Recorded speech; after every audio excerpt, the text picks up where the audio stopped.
राम राम। हमारे बीच में हमारे बहुत ही आदरणीय अखिल भारतीय कांग्रेस कमेटी के ओबीसी विभाग के चेयरमैन, हरियाणा के पूर्व वित्त मंत्री रहे आदरणीय कप्तान अजय सिंह जी, जिन्होंने बहुत लंबा संघर्ष किया है इस पूरे इलाके के लिए। जैसा आप जानते हैं, हमारे बहुत ही संघर्षशील एक ऐसे दक्षिण हरियाणा महेंद्रगढ़ से जो हरियाणा की विधानसभा में गूंजते हैं, और इस इलाके की उन्होंने भी एक तपस्या की है, इस इलाके की बहुत लड़ाई लड़ी है पूरे प्रदेश के अंदर, जिन्होंने पहचान बनाई है अपने संघर्ष से। आदरणीय रावदान सिंह जी, हमारे पूर्व मंत्री गुड़गांव से, गुड़गांव में जो आप विकास देख रहे हैं, जब हमारी सरकार थी उस समय एक मंत्री के रूप में जिन्होंने बहुत बड़ी भूमिका उस विकास को आगे बढ़ाने में उनकी रही थी, उस योजनाबद्ध तरीके से गुड़गांव कैसे आगे जाए। हमारे भाई आदरणीय सुखबीर कटारिया जी, पूर्व मंत्री जो अभी पीछे कांग्रेस पार्टी में भारतीय जनता पार्टी से को त्याग कर कांग्रेस पार्टी में जो शामिल हुए हैं, हम उनका बहुत बहुत स्वागत करते हैं। एक बार पूर्व मंत्री जगदीश यादव जी, हमारे पूर्व मंत्री एमएल रंगा जी, जगदीश जी को भी बोलना था, एमएल रंगा जी को भी बोलना था, बहुत से साथी यहाँ पे हैं, हमारे भाई वर्धन यादव जी को भी बोलना था, सुधीर जी इनको भी बोलना था, लेकिन बहुत से ऐसे साथी हैं क्योंकि आप लोग बहुत देर से यहाँ बैठे हैं और इनसे जो है चूक नहीं कहूंगा, मगर जोश में धर्मेंद्र और सारे साथियों ने एक बहुत बड़ा, जब हम आए पहुंचे, यहाँ पहुंच तो गए थे 12:30, लेकिन इन्होंने पूरे फारूक नगर में, पूरी जो है मार्केट में, पूरी मंडी में, पूरे बाजार में मेरे ख्याल 1.5 घंटे तक हमें एक बड़े जुलूस के रूप में बड़ा स्वागत किया सारे नौजवान साथियों ने। तो उस वजह से बहुत आप देर तक यहाँ बैठे हैं, तो बहुतों को बोलना था, लेकिन उन सब की आप हाजिरी लगाना जिनको बोलना था, जिन्होंने समय का दान दिया। एक बार उन सब के लिए एक बार हाथ जोड़ के ताली, जो अपना जो सारे बोलना चाह रहे थे लेकिन सबने समय का दान दिया है। हमारे भाई अनिल पालावाल जी, इनको भी बोलना था, ये बड़े अच्छे वक्ता हैं। हमारे गजय सिंह कबलाना जी, सुनीता वर्मा जी, अमित यादव जी, मुकेश सैनी जी, मनीष खटाना जी, पंकज डावर जी, ये सारे बोलने की लिस्ट में थे।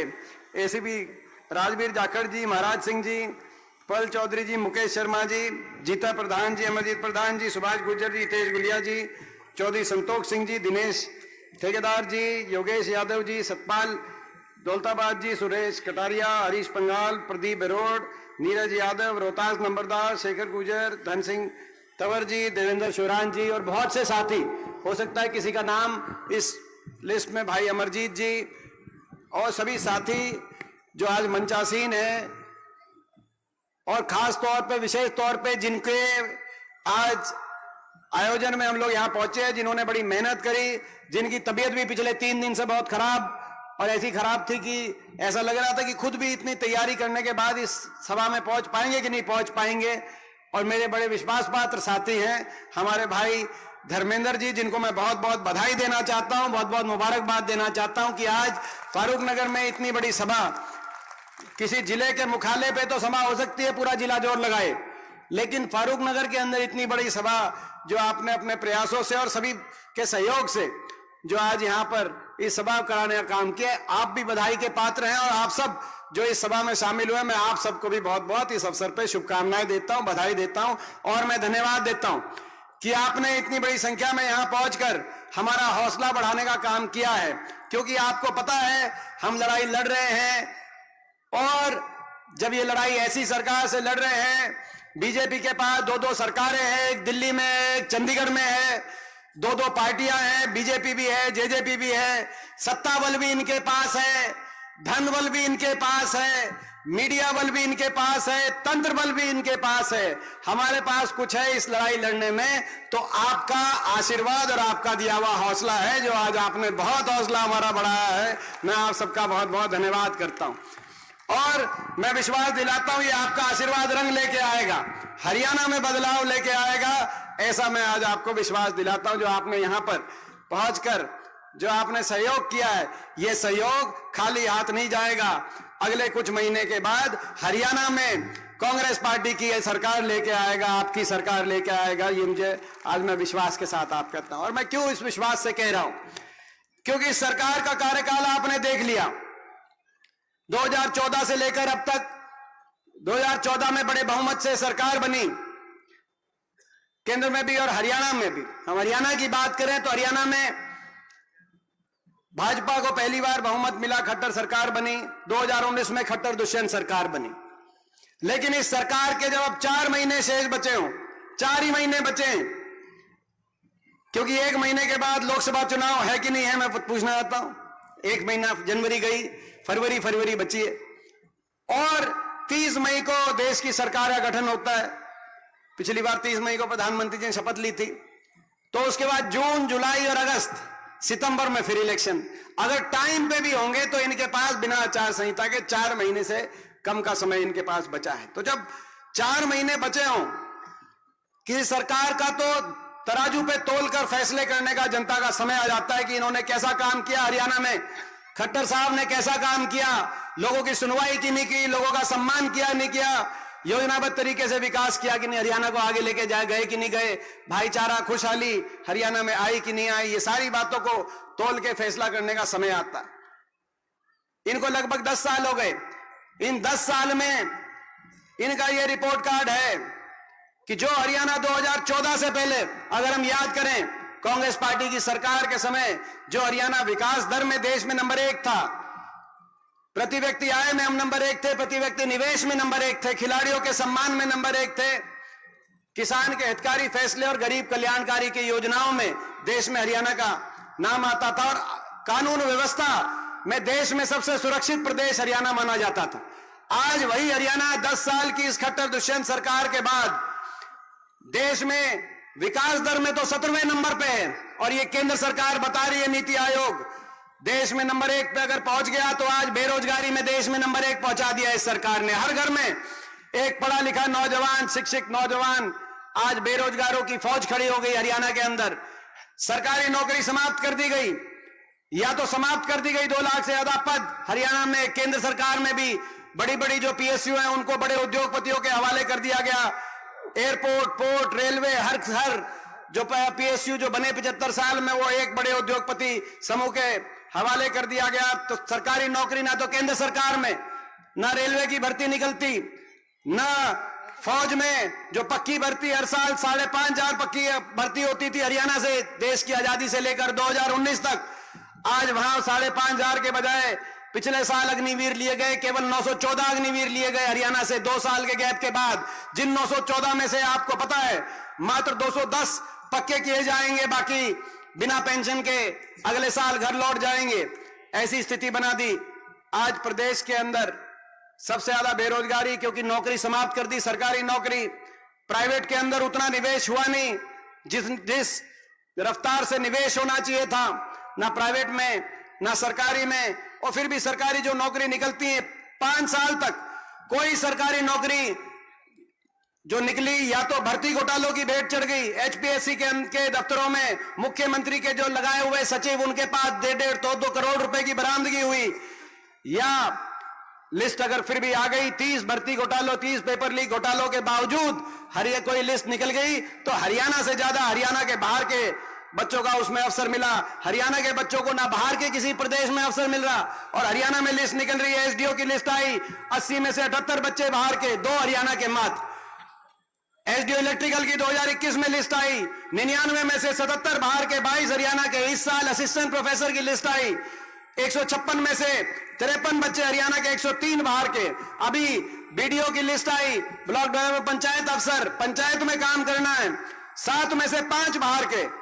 कोई कहीं से कोई कहीं से। हरियाणा के बच्चे पंचायत अफसर, यूपीएससी में नंबर 1 आएंगे, लेकिन हरियाणा की लिस्ट में हरियाणा का नंबर नहीं। आखिरी साल ग्रुप सीडी निकालते हैं चुनाव से कुछ महीने पहले, नहीं तो सीटी के इम्तिहान लेते हैं, लेकिन कोई रोजगार देने का काम नहीं करते। बेरोजगारी में देश में नंबर 1 हरियाणा बन गया। जो हरियाणा पहचान बदल दी खट्टर साहब ने हरियाणा की। जो हरियाणा दूध दही का खाना था, हरियाणा खेल खिलाड़ियों का हरियाणा था, आज नशे में देश में नंबर 1 बन गया, बेरोजगारी में देश में नंबर 1 बन गया। ऐसी स्थिति आज इस सरकार के अंदर हरियाणा प्रदेश को विकास की पटरी से उतार दिया। बेरोजगारी में नंबर 1, महंगाई में नंबर 1, सबसे महंगा डीजल पेट्रोल, क्योंकि वैट सबसे ज्यादा लग गया हरियाणा में, सबसे महंगा डीजल पेट्रोल रसोई गैस का सिलेंडर। खट्टर साहब मैं पूछना चाहता हूं हरियाणा में क्यों है? और सबसे महंगा बिजली का बिल हरियाणा में क्यों है? एक एक घर में हजारों का बिजली का बिल आ रहा है कि नहीं आ रहा? मैं आपसे पूछना चाहता हूं। बिजली का बिल आ रहा है एक एक घर में। सबसे महंगी बिजली हरियाणा के अंदर अदानी जैसे समूह से समझौता बदल दिया। हमारी सरकार के समय जो समझौते पे जिस रेट पे बिजली मिलनी थी, उसकी बजाय महंगी रेट पे उसको समझौते का बदल के खुले में भ्रष्टाचार को अंजाम देने का काम इस सरकार ने कि कहां किया आपके। और जब हमारी सरकार थी, आपको याद होगा, हरियाणा में बिजली की पूर्ति के लिए 4 बड़े बिजली के थर्मल के कारखाने हरियाणा में स्थापित किए गए थे बिजली की, ताकि पूरी पूर्ति और सस्ते में बिजली मिले। आज वही पिछले 10 साल में बताइए सरकार, क्या बिजली की उपभोक्ताओं में वृद्धि नहीं हुई या बिजली की कोई जरूरत बढ़ी नहीं? जब जनसंख्या बढ़ रही है, लोगों के जीवन स्तर को में उछाल आ रहा है, तो बिजली भी ज्यादा, लेकिन एक भी कोई बिजली का पैदा करने का कारखाना स्थापित नहीं किया गया हरियाणा में, बल्कि अदानी जैसे समूहों से महंगी बिजली लेकर आज देश में सबसे महंगी बिजली, सबसे ज्यादा बेरोजगारी, सबसे ज्यादा आज महंगाई, मगर दुख की बात यह है कि सबसे ज्यादा भ्रष्टाचार भी इसी सरकार में, सबसे ज्यादा भ्रष्टाचार। क्योंकि आपको याद होगा, यह सरकार दोबारा नहीं बननी थी। पिछली 2019 में हरियाणा प्रदेश में जब केंद्र का नतीजा आया, तो लोकसभा का नतीजा देखकर बीजेपी ने नारा ले दे दिया खट्टर साहब ने कि अब की बात हरियाणा में जाएगी बीजेपी 75 पार। आपको याद होगा 75 पार का नारा दिया था कि नहीं दिया था? मगर उस नारे को लोगों ने अस्वीकार किया। लोग उस सरकार से दुखी थे, पिछली सरकार खट्टर सरकार से भी दुखी थे। इनके 14 मंत्री मैदान में आए, 14 में से 12 मंत्रियों को वापस विधानसभा लोगों ने नहीं भेजा, केवल 2 ही मंत्री पहुंचे। बादली से इनके मंत्री थे, धनखड़ साहब, रोहतक से इनके मंत्री थे जहां दाम सिंह जी बैठे हैं, जो है वहां से भी, महेंद्रगढ़ से भी इनके कैबिनेट के मंत्री थे। आपको याद होगा पूरे प्रदेश में लोगों ने, जहां से इनका कोई मंत्री, 2 ही चीजें होती हैं, सरकार या पार्टी। पार्टी के अध्यक्ष थे सुभाष बराला, उनकी तो जमानत भी नहीं बची 2019 में, और 14 में से 12 मंत्री हार गए। 75 पार की नारे की हवा निकल गई, 40 पे सुई अटक गई, सरकार नहीं बनी। मगर इस बीच में एक और पार्टी आई, दुष्यंत चौटाला, जेजेपी पार्टी, जिसने नारा दिया बीजेपी को करो जमुना पार। दिया था कि नहीं दिया था? मैं पूछना चाहता हूं आपसे। एक कहता था 75 पार, दूसरा कहता था जमुना पार। इलेक्शन का नतीजा आते ही दोनों बन गए जमा पक्के यार, दोनों बन गए पक्के यार। लोगों के आंख में धूल झोंक के ऐसी स्थिति बनी हरियाणा के अंदर, दोनों बन गए और हरियाणा में बना दी भ्रष्ट सरकार। लोगों कह दिया 5100 बुढ़ापा पेंशन पे समझौता कर रहे हैं। मैं पूछना चाहता हूं 5 साल के बाद, अब 4 महीने बचे हैं, वो 5100 पेंशन आई या नहीं आई? मैं आपसे पूछना चाहता हूं। ये धोखा है, लोगों के साथ विश्वासघात है। कहा था कि 5100 बुढ़ापा पेंशन पे समझौता कर रहे हैं, कहा था कि हरियाणा के बच्चों को फैक्ट्रियों में रिजर्वेशन पे धोखा कर रहे हैं, मगर ना वो लागू हुआ ना 5100 पेंशन आज आई। अगर जो है आई तो भ्रष्टाचारी सरकार आई। समझौता 5100 की पेंशन का नहीं था, समझौता हरियाणा को लूटने का था। लूटने का काम कर रहे हैं जितने मंत्री, सबको पता है गुड़गांव में कौन लूट रहा है, सबको पता है झज्जर में कौन लूट रहा है, माइनिंग में कौन लूट रहा है, शराब महकमे में कौन लूट रहा है, एक्साइज महकमे में कौन लूट रहा है। सबको पता है कि भाई कौन डबल इंजन से लूटने का काम कर रहा है। मैं गलत तो नहीं कह रहा, ये डबल इंजन से लूटने का काम कर रहे हैं और हरियाणा को विकास की पटरी से उतारने का काम कर रहे हैं। 5 साल केवल लूट। मैं पूछना चाहता हूं, जब हमारी सरकार थी, हरियाणा प्रदेश में 250 किलोमीटर की रेल की लाइन बिछी थी, आपके समय 1 भी इंच रेल की लाइन क्यों नहीं पूछी? मैं पूछना चाहते हैं हम, जब हमारी सरकार थी तो हरियाणा में 81 किलोमीटर मेट्रो का विस्तार हरियाणा में हुआ था। गुड़गांव, फरीदाबाद, बहादुरगढ़, बल्लभगढ़ मेट्रो से जुड़े थे। मैं खट्टर साहब से पूछना चाहता हूं, पिछले 10 साल में 81 किलोमीटर नहीं तो 1 खंबा तो मेट्रो बन सकता था, 1 भी खंबा मेट्रो आगे क्यों नहीं बढ़ा? हम पूछना चाहते हैं, जब हमारी सरकार थी तो दक्षिण हरियाणा में पूरे प्रदेश में 12 विश्वविद्यालय, 12 यूनिवर्सिटी बनी, जिसमें चाहे रेवाड़ी में मीरपुर यूनिवर्सिटी हो, चाहे महेंद्रगढ़ के अंदर सेंट्रल यूनिवर्सिटी हो, चाहे गुड़गांव के अंदर इंडियन नेशनल डिफेंस यूनिवर्सिटी। मैं पूछना चाहता हूं, आपके समय एक भी नहीं यूनिवर्सिटी हरियाणा प्रदेश में क्यों नहीं बनी? हम पूछना चाहते हैं, जब हमारी सरकार थी 4 बिजली के थर्मल कारखाने हरियाणा की बिजली आपूर्ति के लिए बने। मैं पूछना चाहता हूं, आपके समय एक भी कोई बिजली का कारखाना क्यों नहीं बना? विकास का कोई एक काम, मेट्रो का कोई एक खंबा, कोई एक यूनिवर्सिटी, कोई एक बड़ा औद्योगिक क्षेत्र, आप बताओ किसी गांव में, शहर में? मैं फारूक नगर वाले से पूछना चाहता हूं, जब हमारी सरकार थी तो एक तरफ का ये पूरी रोड झज्जर से फारूक नगर होके गुड़गांव वाली रोड, एक तरफ का बाईपास मंजूर करा के हम गए थे और इस पे सड़क बनवा के गए थे।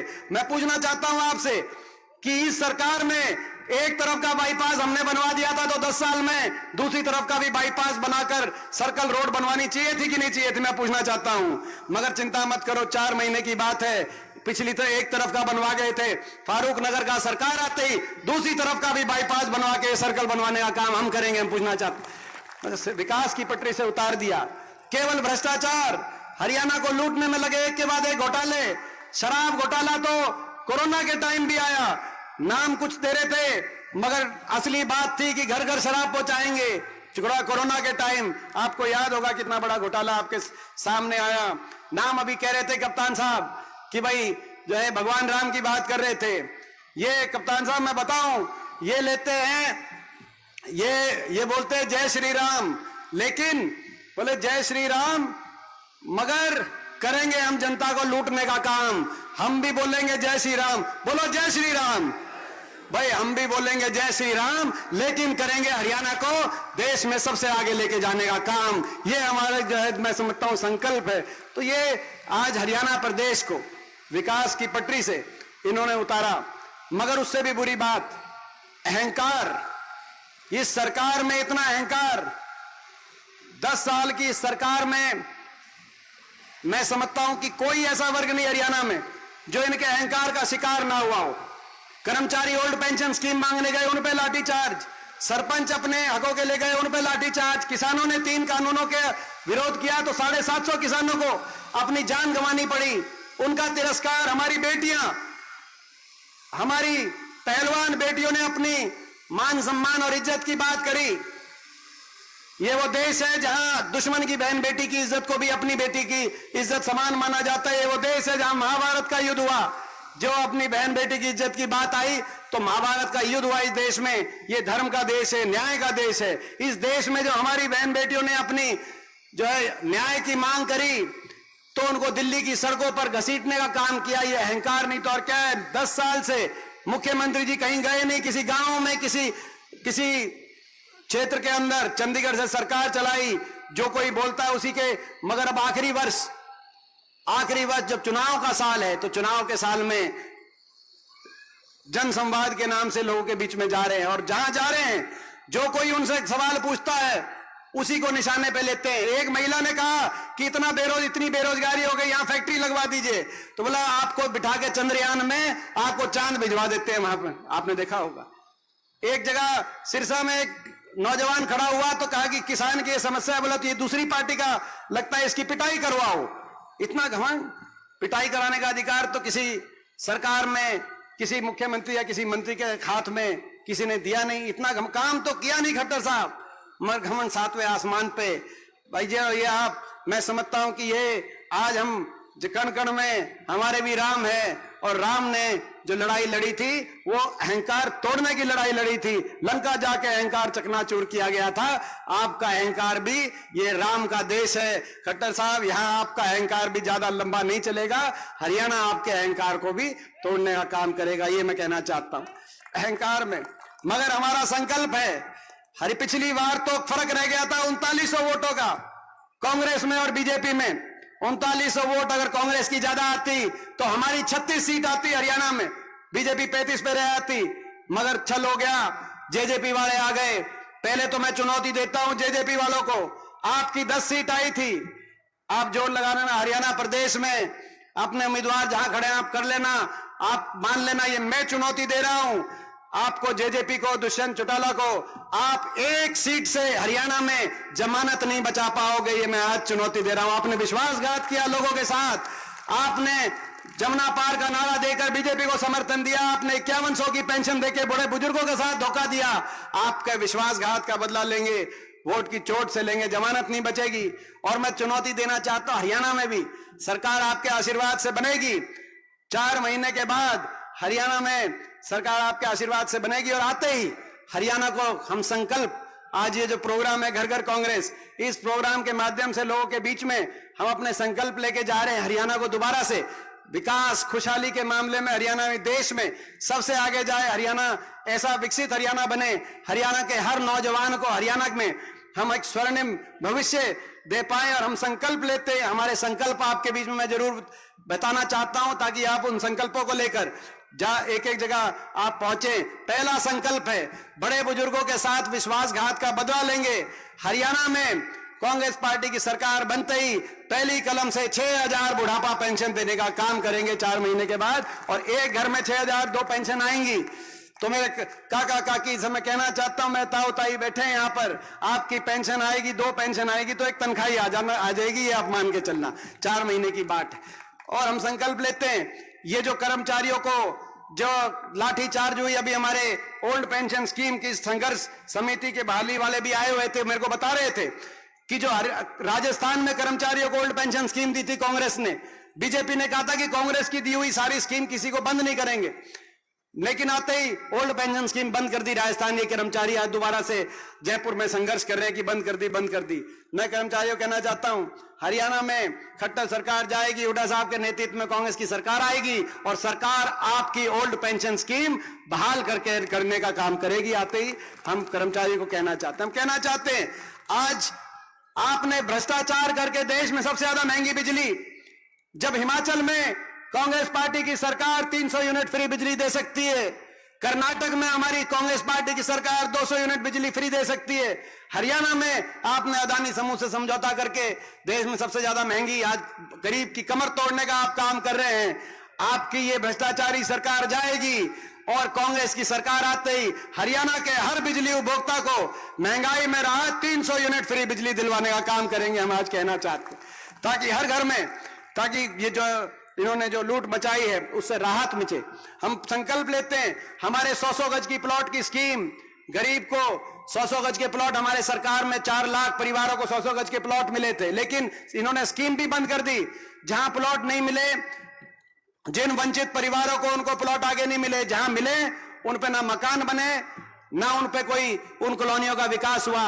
100 गज की प्लीज स्कीम दोबारा शुरू करेंगे।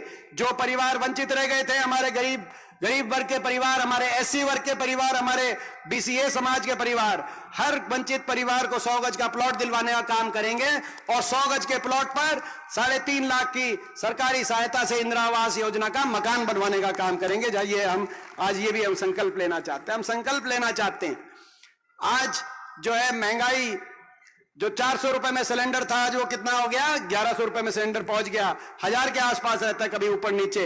जबकि दुनिया में अंतर्राष्ट्रीय क्रूड बाजार के अंदर तेल, कच्चे तेल की कीमत इतनी सस्ती हो गई, मगर सबसे महंगा डीजल पेट्रोल सिलेंडर आज गैस का हरियाणा में और हिंदुस्तान। तो भाई ये सिलेंडर जो 400 रुपए में था, अपनी सरकार आते ही सारी हमारी महिलाएं बैठी, मातृशक्ति, भाई हर गृहिणी को, हर माता बहन को 500 रुपए में सिलेंडर दिलवाने का काम करेंगे। हम ये संकल्प लेते हैं। हम संकल्प लेते हैं, किसान को न्यूनतम समर्थन मूल्य की गारंटी दिलवाने का काम करेंगे, खेल खिलाड़ियों को उचित मान सम्मान दिलवाने का काम करेंगे और नौजवान को हरियाणा के अंदर काम दिलवाने का काम करेंगे। जो हरियाणा में सारी नौकरी समाप्त हो गई, सरकारी नौकरी, उनको बहाल करने का काम करेंगे। और हरियाणा में आपकी सरकार बनेगी तो देश में, हरियाणा जो देश की फौज में जो हरियाणा का योगदान है, उसको देखते हुए हम लड़ाई लड़ेंगे। इस अग्निपथ योजना को वापस लेके और दोबारा से फौज में पक्की भर्ती शुरुआत करने के लिए केंद्र सरकार से भी लड़ाई लड़ेंगे। मगर उस सब के लिए आपका साथ और आपका सहयोग, इस सब के लिए आपके साथ की और सहयोग की आवश्यकता है। मैं आपसे पूछना चाहता हूं कि भाई इसमें आपका साथ और सहयोग, पूरा आशीर्वाद एक बार मिलेगा तो एक बार हाथ खड़ा करके बताओ भाई, साथ और सहयोग। जहां तक फारूक नगर की बात, ये मैं समझता हूं कि ये इलाका, ये विकास से, आपको याद होगा जब ये MET यहां पर, जब हमारी सरकार बनी ये एमएटी की बात हो, बाड़सा के अंदर एम्स कॉम्प्लेक्स की बात हो, पूरा इसको इस कॉरिडोर को विकसित करने के लिए एक योजनाबद्ध तरीके से हम आगे बढ़े थे। कई और योजनाएं थी, ट्रेन रेल की बात थी, फारूक नगर में कनेक्टिविटी की बात थी, दिल्ली से कनेक्टिविटी जोड़ने की बात थी।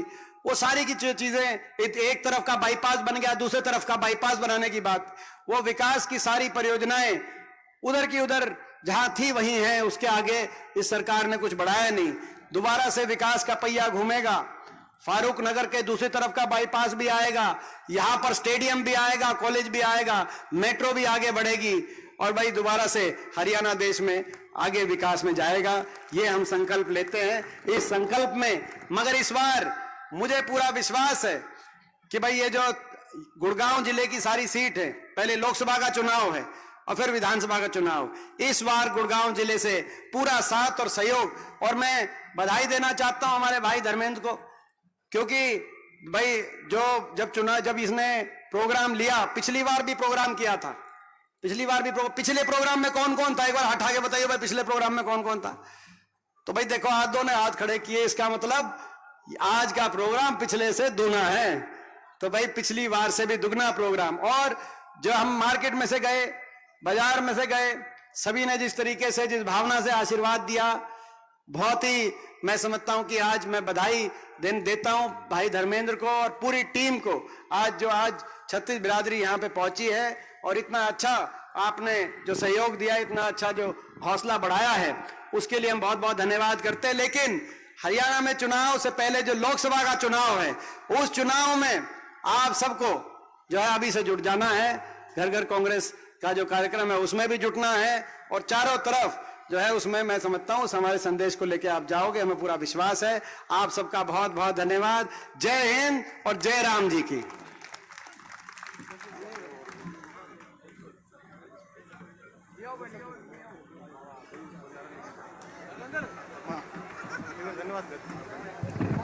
आज सभा में आए हुए हैं जितने भी हमारे साथी बुजुर्ग माता और बहनें जो भी आए, उनका सबका बहुत बहुत धन्यवाद। भाई सभी प्रसाद और भोजन लेके जाएं, पूरी व्यवस्था है, बिना प्रसाद लिए कोई ना जाए। छत्तीस बिरादरी रह कटिया रख जगाई रहे, मजदूर किसान के हक खातिर जो लड़ाई रहे, दिकंदर भाई रहे, दिकंदर भाई रहे, दिकंदर भाई रहे, दिकंदर भाई रहे, युवाओं के मत की बात में सुनाई रहे, दिकंदर भाई रहे।